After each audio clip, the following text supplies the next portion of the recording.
Wing Chun is best known as Bruce Lee's original martial art, but what made him so effective and what makes this martial art so effective is the fact that it's probably the only martial art ever originated by a woman. But what makes this art so effective is the fact that the person originating it looked at solving the problem of winning a fight from a different point of view. That of being the smaller person in the fight. Legend says she was at least middle-aged, if not elderly, so she wouldn't have even had youthful athleticism on her side. And so she had to solve the problem by some method other than strength and speed. And so Wing Chun takes a radically different approach to fighting than anything you'll ever see. And maybe I could use you for a moment. Sure. Just to illustrate, maybe stand here. There are natural reflexes, and most martial arts try to improve those natural reflexes. Wing Chun takes a different approach. Probably the furthest away we are from the camera, the better. Okay. So I'm not going to, just let your arm rest on mine. I'm not going to hit you, but I'm going to move fast like I'm going to hit you. Do whatever comes natural. Okay. That's natural, and that's what every martial art teaches. Now take your hand and go around the outside of my fist. That's what we teach. Now, I put my hand up here because I wasn't going to stick my thumb in your eye, but imagine the pain you'd feel from that thumb in your eye. Your body would rocket away. Your hand would just be waving. I wouldn't have to block. I'd be hitting. That's the point. I wouldn't have to do this. I'd send both hands out. Right. Every technique illustrates some fight theory. This one happens to illustrate three very important ones. I designed this logo for reference points, but these two vertical rows of Chinese characters are two of the most important theories in Wing Chun. This one, that technique illustrates this one, which says, when you feel emptiness, strike. And let me turn it around so you can understand it. Right now you're not feeling emptiness because my arm's between us.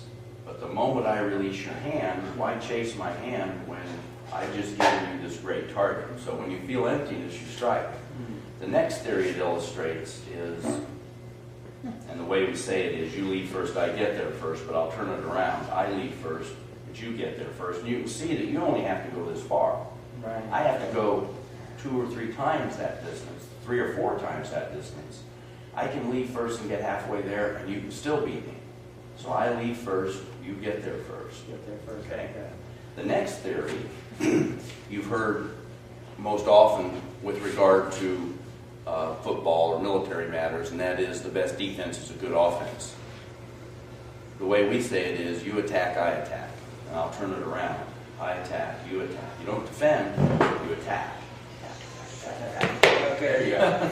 And it's true in situations you wouldn't imagine. For instance, let's say you grab my wrists.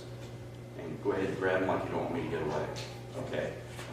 Now, it looks like you've got me, but I've actually got you every bit as much as you've got me, because you can't use your hands any more than I can. But when you grab me like that, you can't do anything more than... I probably have a little more freedom of movement here, but grab me like you don't want me to get away. What it does is it gives me access to your balance. Because when you grab, these muscles tense, go ahead and grasp, those muscles tense up, and it enables me to push on your shoulders. Think of your body as a lever, except for your head, that's the highest point on the lever. So I can attack your balance. So, and then grab my hands down here. Same thing here, I can attack your balance. And all you really have to do is let go, but nobody ever does. It's the moving, I call it the moving train syndrome. You know, you're trying to get on the train, you can't quite do it, and then it starts moving faster, and you can't let go now. Right. And you're just hanging on the side. So when I do this to you, and I pull, just let go. See, I got nothing. In fact, I'll probably lose my balance.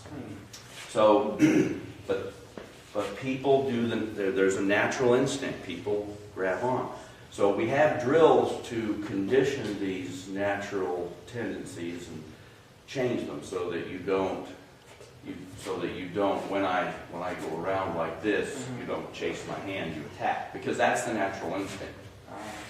Now, most martial arts turn sideways to protect their center line. And it gives them this in and out mobility because they really don't want to fight in close unless they want to grapple and wrestle you to the ground. They hit and they move away. They hit and they move away. And in this position, they can't use this hand unless they use it as they do, and that's to cover this distance and as a power punch, but it's so telegraphed. I mean, it's got to travel so far, you see it coming, so they'll mask it with this one and throw that one.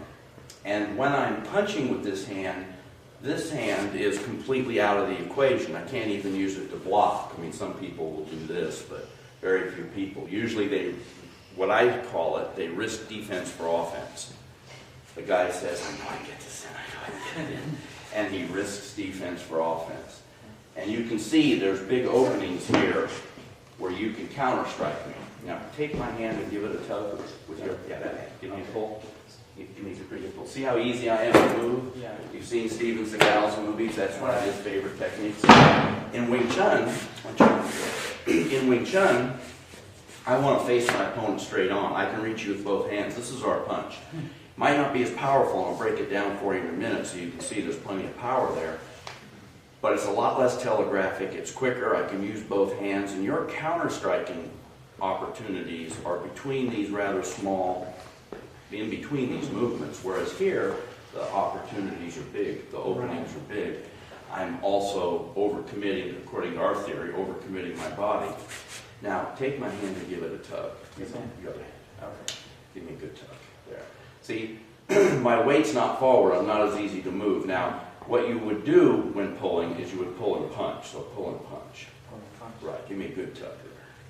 So now, instead of going where you wanted me to go, and this is the important part, I borrowed your energy and I redirected it through probably the body's most powerful weapon, the elbow. Bounced off here, hit that, maybe I got your knee with that one, and I'm here for this one, and it's all right down the middle where your soft targets are. But the key thing there was I borrowed your energy.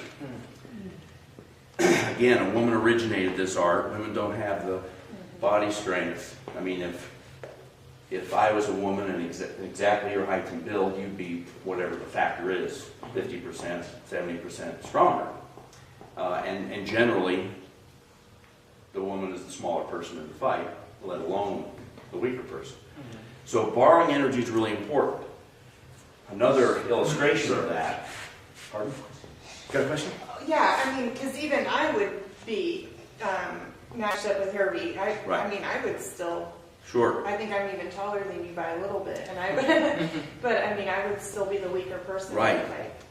I had a woman student who took up boxing, and she was all of 5'10", and she actually had, for a woman, probably more upper body strength, and she always complained about her shoulders hurting. Because not only is there a difference in strength, but there's muscle strength, there's tendon strength. And the way that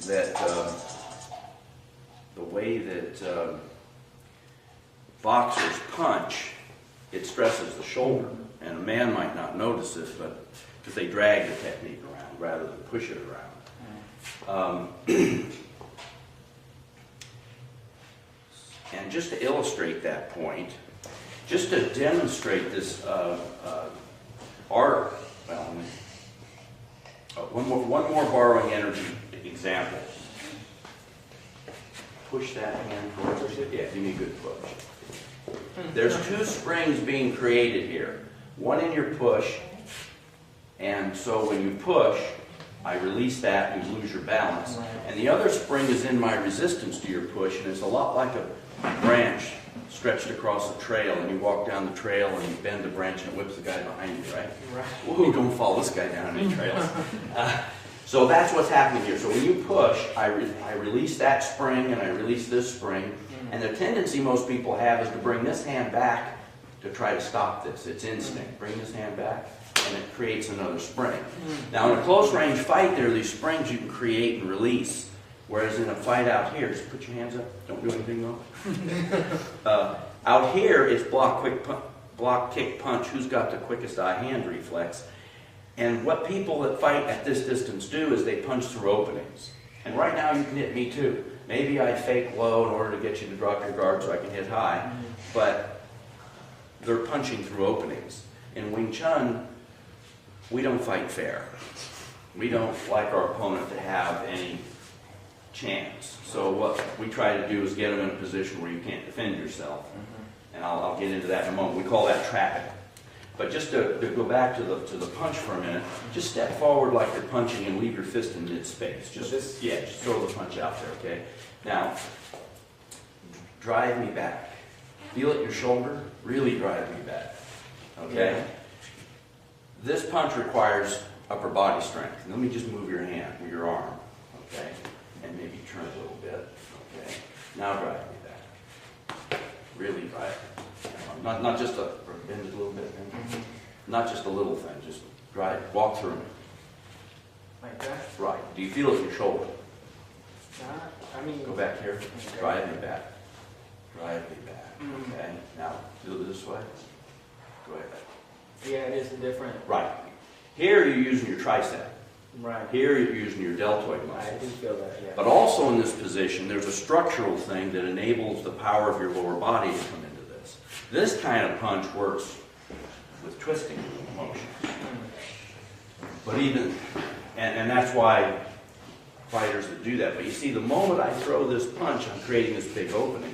Here, I'm keeping my elbows in, and there's a blocking effect there. And now put your fist out like this again. Now, I'm going to try to bend your wrist. Don't let me do it. Okay. Don't let me do it. Ready? Yeah. You ready? Yeah. Feel it bending? Yeah. Okay. Now turn it this way, and don't let me bend. A lot stronger. Yeah. When you hammer something, Yeah. this feels natural. You might be able to hammer this way or this way, but it's not. It doesn't feel right.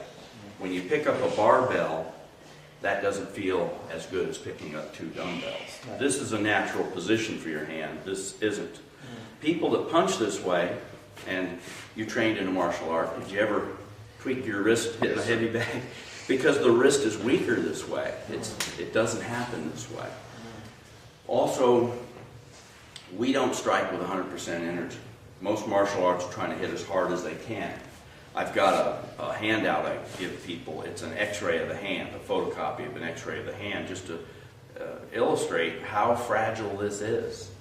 This is the most intricate system of nerves, bones, and muscles in the entire universe. And you know, breaking one board, there's a useful lesson. When you start breaking 3 and 4 bricks, then you're risking just the most incredible structure, incredible tool you have.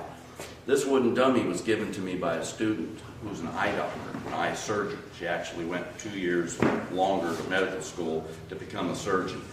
Think about getting, and I'm sure they use lasers, but think about operating on the eye. What kind of, I mean, you also obviously have to have a lot of knowledge, but you have to have some real skill.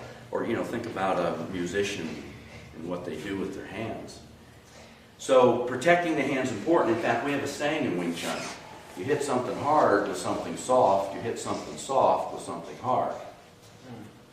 And in order to protect the hand. And again, we don't hit with 100% power. I would say we hit with 70 to 95% power.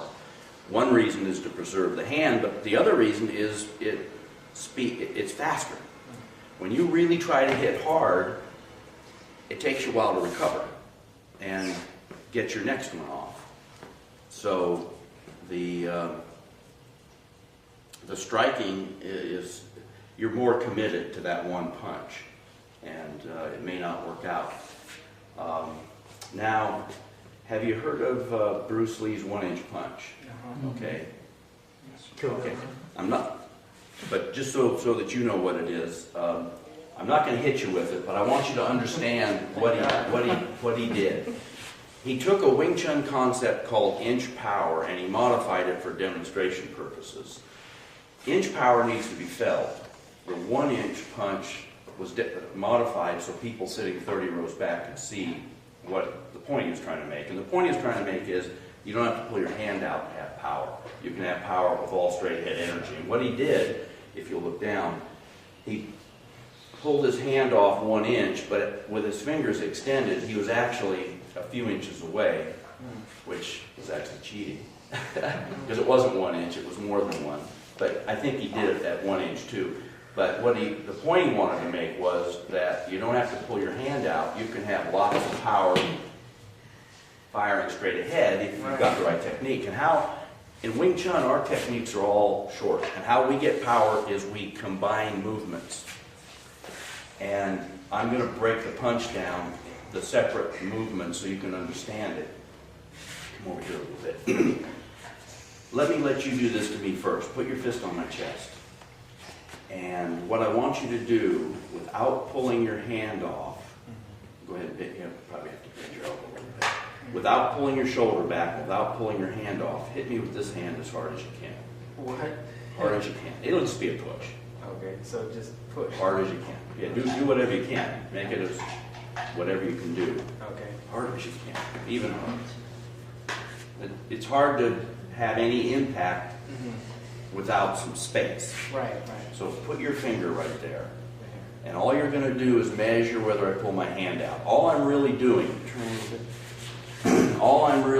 is like I'm snapping my fingers, I'm going to snap my wrist. And it's just going to be a pop. And it's just a pop. Okay? Yeah. Now, it's more than just a fist technique. Put your finger back to your hand. So again, all you're going to do is measure whether I'm lifting my wrist. And again, it's just a pop. Okay? And if you watch his hips and watch his head, watch his hips and watch his head, you'll see the energy goes down and CPR. Yeah, it's very much like. And so the next technique is actually this one. After that one. Now, but I want to show you all the components. The next component is whatever power I can generate moving my fist through space. Most martial arts, like I said before, they really need that base for power. So that in Wing Chun, even without that base, I want to have that kind of energy captured, that energy. So that in the shortest distance possible, even without that foundation, I want the best punch I can deliver in a very short space. The third component is whatever power I generate moving my body. Like I said before, most martial arts shift their center of gravity to get their body into it. In Wing Chun, we move our body as a unit. And just to illustrate where the major power is in Wing Chun, I'm not going to hit you any harder than this, okay? Okay. But you can see where the power is. You can connect the power to the moving body. I mean, I didn't hit you hard at all, but I moved you with the second one. Right. And it was because there's a spot where you can connect the entire body weight to the hand. So now, over here, I'm going to, that was one illustration, but this illustration, I'm going to lock these joints. I'm not going to hit you with this energy or this energy, so my arms will act like a bumper, and I'm going to step into you, and you're going to feel a point of impact resulting from the step. Okay. And I'm not going to step particularly hard, so it's just, there's a point of impact. So you can imagine combining or unifying that point of impact with this one. So what I'm going to do now, with your permission of course, is combine them, but I'll minimize them. So that you can get a sense of the explosive nature, the close range nature. So it's just this kind of energy. And you can see how quickly and easily it's followed up on, how all the targets are down the center, or all my strikes are down the center where your soft targets are. And how I move in structure, not risking defense for offense. The way I like to describe it is, I know you wouldn't do this and I wouldn't either, but you know, there's a lot of tough guys out there who take your best shot. You know, no woman's going to say that. Women have lighter bone structure, lighter musculature. Woman's not going to even get in that kind of fight. So we don't risk defense for offense. The way I like to describe it is, we build the strongest defensive posture we can, and we launch the hottest offense from that. And that's why I want to give you as few counter-striking opportunities as possible. That's why we don't risk defense for offense. Lunge in and provide big openings. That's why I want the fastest techniques rather than the most powerful. But as you can see, these techniques have plenty of power. Somebody left this out. I don't want to hit you very hard. So this will just dissipate the energy. Just put it right on your chest. Right on your chest. And again, this is a more powerful punch, but you're risking injuring your hand. You're risking everything that goes with missing and providing openings. So just and it's plenty powerful enough. Right. And then the good thing about it is, hold it on your chest, is how quickly it can be out. See? And just imagine that without this, or on your nose and your chin, it's plenty powerful enough. Now, again, I have the x-ray of the hand so you can understand how fragile it is, but however strong your hand is, I mean, I've got friends that are 6'4" and really husky, and they got huge hands, and you can tell when I do a demonstration on someone like that, I got to hit them harder. And when I do a demonstration on a petite woman, I have to call Steve over and hit him. Because, small person has smaller bones. You got to be careful. But most women hit most men who are just going to hurt their hands. So we focus on the body's soft spots. Take a step toward me. It doesn't take much to hurt you. And if anybody hasn't experienced that, just poke yourself right there. That's a very sensitive spot. Imagine this on your eyeball. A couple ounces of pressure, unless I had long fingernails, your eye would survive. But it would slam shut, tear up, you'd be disoriented, you'd have trouble standing, let alone fighting. You could be a little kid fighting one of those 300-pound linemen, and if you poked him in the eye, he'd lose you win.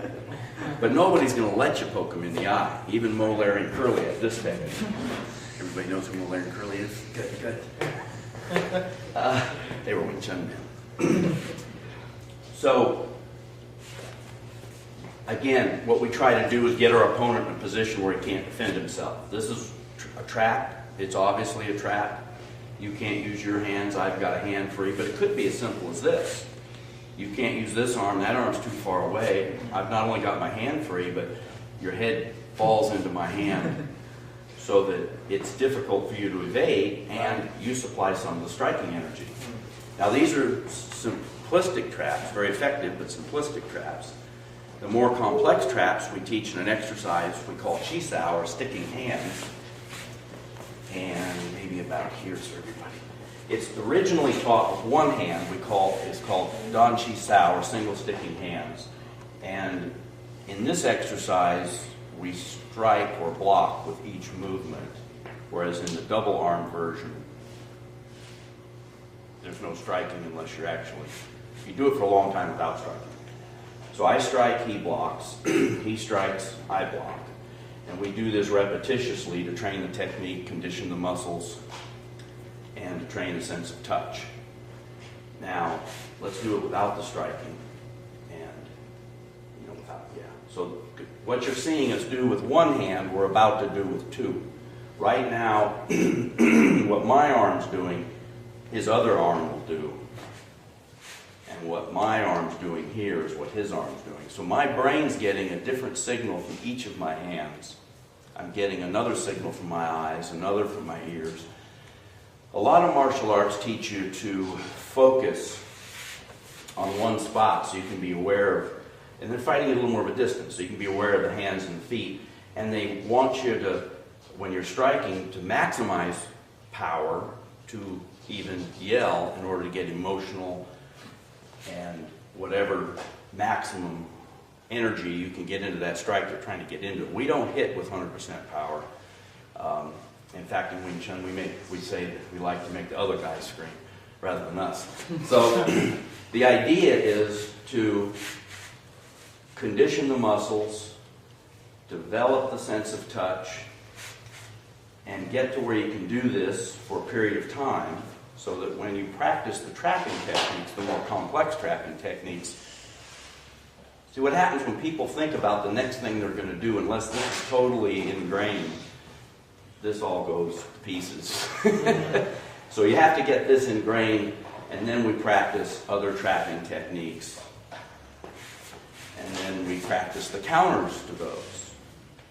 So Tom's going to counter me, and then I'm going to counter him, and then he's going to counter me, and then I'm going to counter him.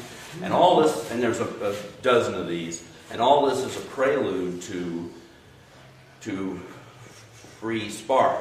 In fact, you might do this technique, and at some point in that sequence we just did, you just start ad-libbing and doing whatever came naturally. And the idea is to get comfortable staying in close.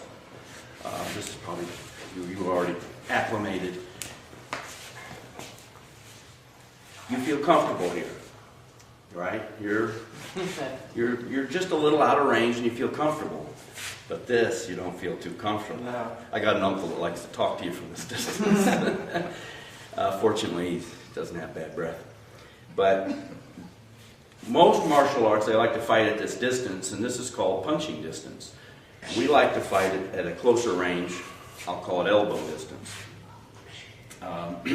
Wing Chun is also known as stand-up grappling because there is this grappling component to it, whereas a grappler will want to get you into a static hold, choke hold, or if it's collegiate wrestling, they'll want to pin you, and that's a static hold. In Wing Chun, we're moving from one track to another. Maybe this works, or maybe before I can execute it, he breaks out of it. Well, then I've got to change also.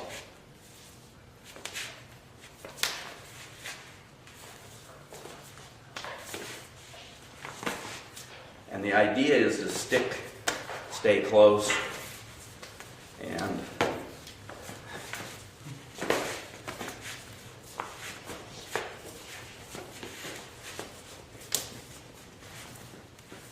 there's a lot going on here. I mean, I'll watch this video and there'll be stuff I know happened that I can't see on the tape. Sorry about that. He's taking you with him, though. So anyway, you see the idea. We're trying to stay relaxed, stay in close, stick, and whereas most people, they want to break contact. Yeah. So a lot of the drills are intended to develop these techniques, but also being comfortable in close. It's not natural. Most people want to stay a little further distance, and they'll do anything to do it, so that when, for instance, even if I get in here and you try to get away, see? And if I did that to Tom, he'd just let go. So when I come in, even if I don't get these strikes and you try to get away, I can pull you in. There's a reflex in the arm that triggered right there when I did that. Right. You've all heard of a baseball player hyperextending his arm. Okay. If I took this joint or this arm and cranked it down, it could pop that joint. And so there's a reflex in the arm called the stretch reflex that prevents that joint from being injured. And I want to trigger it here. So just use these muscles to hold your arm out, but relax from there down. And I'm just going to trigger that reflex. And you see what it does. It enables me to rob you of your balance. And that's what happened when you tried to step away. See, when I got in close and you went to step away, that reflex gets triggered when I pull hard. Right? So this enables you to control your opponent, because it's just like when the doctor hits your knee. That reflex is going to trigger unless you have a neurological problem. And so no matter how big the person is, you can rob him of his balance.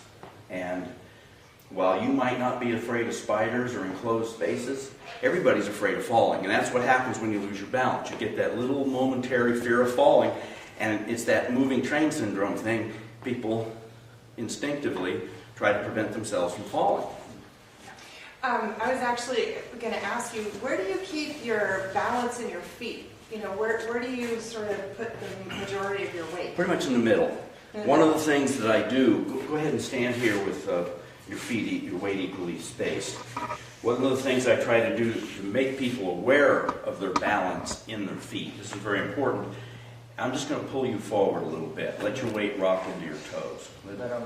Yeah, in fact, just lean into your, yeah. You can lean pretty far forward because you've got toes. And so I want you to be aware of that feeling. And now lean back.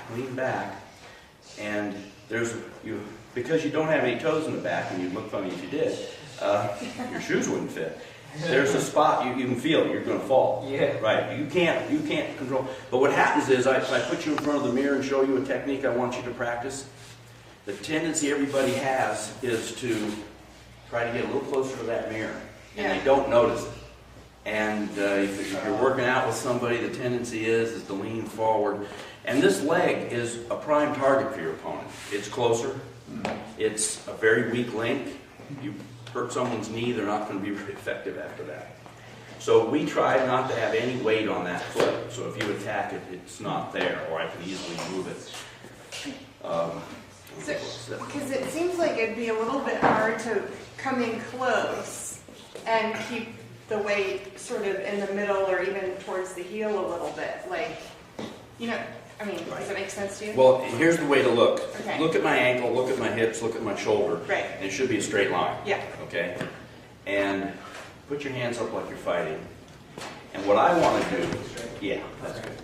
So what I want to do is I move my whole body in, maintaining this structure. And here's the typical, excuse me, no problem. You need Kleenex, I got plenty. Okay. Typical fighting stance, right? Put your fist right on my chin. Just touch it lightly. Now break contact slightly. Break contact. Oh, break it? Yeah, break contact. right there, right Okay. there. I just want you to measure where my chin is. And while I'm here, look at the angle of my neck. Imagine my spine, and it's slightly forward. So if he hits me, there's no give there. The position we want in Wing Chun is a head-up posture. And you can see, without moving my feet, I've just bought this much distance. I call this nose insurance. And if you've ever been hit in the nose, it's amazing, God made us strong, but he put that button right there. Yeah. So, we have this head-up posture. Now, put your fist on my jaw, or my chin, and just push it back like you're punching me. See, my head will rock with it. And I actually didn't see one in a real fight once, 32 years ago. One of the last real fights I got into when I was young. But anyway, I looked up and there was the fist. The guy was actually running in and punching, and I didn't have time to do anything. I just relaxed and I went with it. I let my head roll. It stung. I felt my nose and it wasn't broken and there was no blood, and I looked at him and I said, "Is that it?" Because we were fighting earlier, I said, I was doing all that ducking and dodging. That's your best shot? I'll just let you hit me. And just to show you the power of words, it was like somebody stuck a pin in him and he just walked away. But it wasn't that I could take such a punch, it's just that I relaxed and I rolled with it. And I didn't complain. I pretended like it didn't hurt. It did hurt. It's like when my dad used to spank me, I'd say, "Is that the best you can do?" Of course, he hit me harder. So I learned not to test people like that. Let's see. So that's the punch. Now, you understand the compound nature, or how we combine movements in order to generate power in close. Now, whether I hit you with this, whether you block it, whether you slip it, you're really not worried about this hand anymore. It's this hand that you're worried about, because that's what people do. They throw one, they throw the other. Even if they throw this one twice, they pull it out. But now that you understand that compound nature of our strikes, you understand, why don't you come over here with us? I won't hit you hard, but I will grab you back. You understand that compound nature. So I hit you with this one, I can hit you again, I can hit you again. I can bring this up and crack your temple, I can hit you in the neck, I can hit you here. And now you're really aggravated at this hand. So you block it out of there as hard as you can. You block that out, and you never see this. Oh, man. Tearing me up. So the idea is to get that hand in there and keep it working. But now you can understand. You not only understand the power that can be generated in a short space if you have the technique, but you understand there's nothing but soft targets in here. Mm-hmm. And truly, there's not much on the body you can't hurt. Obviously, your chest is a little tougher, but if you tighten up as much as you can. Okay. No sit-ups been going on. So Okay. I'm not going to hit you hard. So tighten up, feel that. Now I'm not going to hit you any harder, but I'm going to do that. Feel the difference? Yeah. Okay? Because the stomach muscles do this, and if you strike with this or even with this, it'll penetrate those muscles, and it'll have a better effect. I have a friend who he does a lot of crunches, and I hit him in the stomach once when we were sparring. He got in there, a piece of metal. And then that's when I realized this might not be the best way to hit someone in the stomach. Unless if you just hit them here and stretched them out, they're not going to be tightening up their stomach. Right. So, now at the highest levels in Wing Chun, the practice is quite meditative in nature, because you have to put your mind in neutral and just let your hands go. And training, you don't, in order to see what you've really developed, you have to have somebody come at you with that "I really want to hurt you" energy. And of course you try to avoid those people. But every once in a while you're sparring with a classmate, he gets frustrated and he tries too hard. A good example of this is something that happened probably in '93. I hadn't been assisting my instructor that long, and he sublet a school from a Wing Chun instructor in Stockton, and we went down there and taught, he and I, 2 days a week, and then I went down and taught on Saturdays. And we taught on the night the regular instructor had to work, and apparently this night he didn't have to work, so he came in and he decided, I think he wanted to have some fun with the fairly new assistant instructor. So we start sparring, and we're going at a nice friendly pace, and I'm beating him to the punch, and he's getting frustrated. So he starts going harder, and I'm beating him to the punch, and he's getting more frustrated, which says there's Wing Chun, and then there's Wing Chun. And then we got in this position. Just let your arms rest. This is just a variation of what we did earlier, but it really makes the point. Just let the weight of your arms rest on my arms. You're where I was, and I'm where he was. Now I want you to feel the energy I felt from him when he tried to hit me, and I'm not going to hit you, but I'm going to move like he moved so you can feel the energy that I felt, and then I'll explain what I did. All of a sudden, he decided he tried coming up the middle, but I had my elbows in and he couldn't come up the middle. So he decided he was going to get me, and he just exploded. And you can feel that, right? Yeah. And your instinct was to try to block my hands, right? Now, take your hands and go around outside of my face. My whole body exploded. I distinctly remember his hands being right there. When he doubled over and went to the ground, and I said, "Hey, I'm sorry, I didn't mean to hit you." And I didn't. I had no intention of hitting that guy. He actually hit himself. He just used my hands. I call it instant karma, just add aggression. So the harder he tries, the harder he gets hit. And the best way to illustrate that, if I'm really trying to hit you with this, there's a muscular connection. A lot of martial arts teach you to visualize the guy's backbone and try to punch through his body to that backbone. So, and I compare that energy to a missile, which has power through its entire line of flight, and Wing Chun to a bullet. And let's imagine a snub-nosed .38, okay? When that bullet clears the muzzle of that gun, there's no more acceleration. It's only accelerating as long as it's in the barrel. Once it gets out of the barrel, it starts to slow down. So here's the rocket. I'm trying to punch through your backbone. Just block my hand as hard as you can. Block. Oh, you hear that? I've never seen that taught. Normally people just try to wipe it to one side. Okay. So go ahead and do that. And do it hard. See, you might get my balance because I'm connected to it. Right. In Wing Chun, this is our strike, And I launch it, but it's a relaxed energy. And so when you block it, just use one hand, and block it, and block it out of the way. Okay. I'll borrow some of your energy and return it to you because I'm not committed to that strike. This bag full of sand, I've heard it described as slightly softer than a rock. And if you know what sandstone is, that's really all it is. Sandstone is sand that's been compressed to make a stone. This is a stone because it's held in by the bag, but it's full, and it's really hard, let me tell you. But the idea here the idea is to learn a different method of striking, not to condition the hand, not even to hit it very hard, but to learn how to hit it with a relaxed energy that penetrates. So you want to stick to the bag, and you want to let your energy go through, and can you see this? If I tightened my fist up, one bone would hit more than the others, and I'd probably bruise it or break it. But because I relax my hand and I'm not making a tight fist, and I'll hold it fairly loose so you can see that, I can hit it pretty hard.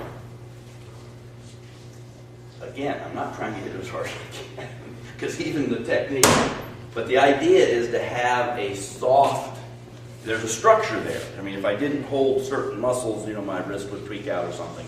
But imagine this. Everybody knows what a softball is. It's not very soft. If I took that softball and I threw it at you with some pretty good force, it would leave, even though it's this big, it would leave a bruise about that big. And it would drive you back, maybe knock you down, but it would bounce off. But imagine I had a sack of sand, exactly the same size and weight, at least the same weight, probably wouldn't be the same size, and I threw it with the same force. It wouldn't bounce off, it wouldn't leave a bruise, it would have a contact surface about like that because it would spread out and it would stick to you as it drove you to the ground, and unless you rolled over, it would probably still be on your chest. All the energy went into you, whereas the softball that isn't soft bounced off. The bouncing off indicates that not all the energy went into you.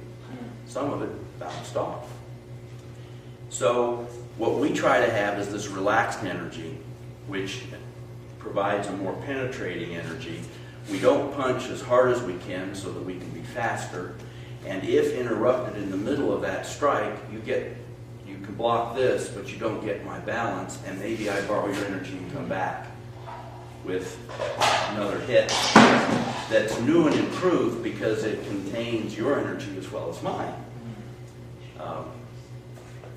So that's the sort of an overview of the art. If you have any questions,